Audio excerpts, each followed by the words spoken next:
ఆంధ్ర రాష్ట్ర రాజధానిగా అమరావతిని చట్టబద్ధత కల్పిస్తూ కేంద్ర రాష్ట్ర ప్రభుత్వాలు ఆమోదం తెలిపినందుకు టీడీపీ కూటమి న్యాయవాదులు టీడీపీ జిల్లా లీగల్ సెల్ ఆధ్వర్యంలో సంఘీభావ ర్యాలీ నిర్వహించారు.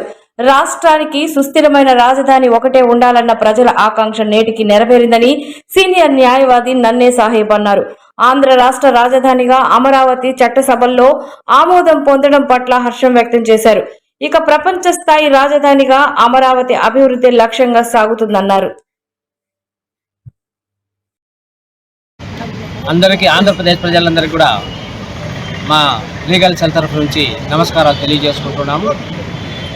2024 నుంచి ఆంధ్రప్రదేశ్ ఏర్పడిన తర్వాత ఆ 10 సంవత్సరాలు జాయింట్ రాజధానిగా హైదరాబాద్ని నిర్ణయించిన తర్వాత ఈ రాజధాని యొక్క వాద్యాలు, డిఫరెంట్ ఒపీనియన్స్, మనుషుల్లో అభద్రతా భావాన్ని నెలకొల్పిన విషయంలో కూటమి ప్రభుత్వం ఒక్కసారిగా శాసనసభలో ఒకే రాష్ట్రానికి ఒకే రాజధాని ఉండాలా, ఆ రాజధాని కూడా స్థిరంగా ఉండాలి అని చెప్పేసి రాజధాని అమరావతిగానే నిర్ధారిస్తూ ఆ అమరావతి బిల్లును మన ఆంధ్రప్రదేశ్ శాసనసభలో పాస్ చేయించి తర్వాత కేంద్రానికి పార్లమెంటుకు పంపించడం జరిగింది.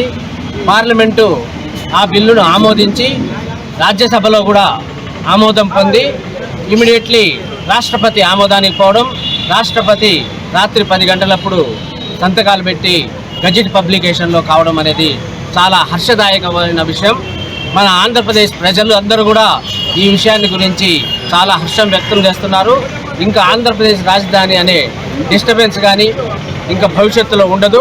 ఆ రాజధానిని కదిలించేదానికి కానీ కదిపేదానికి కానీ ఎలాంటి న్యాయపరమైన కానీ రాజకీయపరమైన ఇత్తులు మారి మాటలు కానీ అవన్నీ చెల్లవు. ఇంకా రాజధాని అమరావతిగానే స్థిరపరచడం జరిగింది, చట్టభద్రత కల్పించడం జరిగింది పార్లమెంటు. అదేవిధంగా రాష్ట్రపతి ఆమోదం పొందిన తర్వాత మళ్ళీ ఈ బిల్లుని మార్చడానికి కానీ కదల్చడానికి కానీ ఎలాంటి వీలు లేదు. కాబట్టి ఈ కూటమి ప్రభుత్వానికి, ముఖ్యంగా మన ముఖ్యమంత్రి చంద్రబాబు నాయుడు గారికి మరియు పవన్ కళ్యాణ్ గారికి, మిగతా మంత్రులందరికీ కూడా మా లీగల్ సెల్ తరఫు నుంచి మేము ధన్యవాదాలు తెలియపరుచుకుంటూ మేము హర్షాన్ని వ్యక్తం చేస్తున్నాము.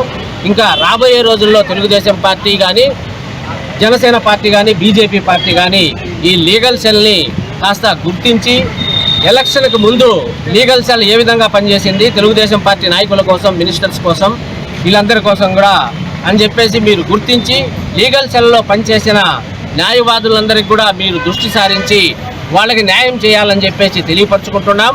ఇప్పుడు అధికారం వచ్చిన తర్వాత న్యాయవాదుల్ని మీతో పాటు తిరుగుతున్నారని చెప్పేసి మీరు ముందుగా వాళ్ళకు అవకాశాలు ఇవ్వడం అనేది చాలా బాధాకరమైన విషయం. ఈ విషయాన్ని లీగల్ సెల్ తీవ్రంగా ఖండిస్తుంది.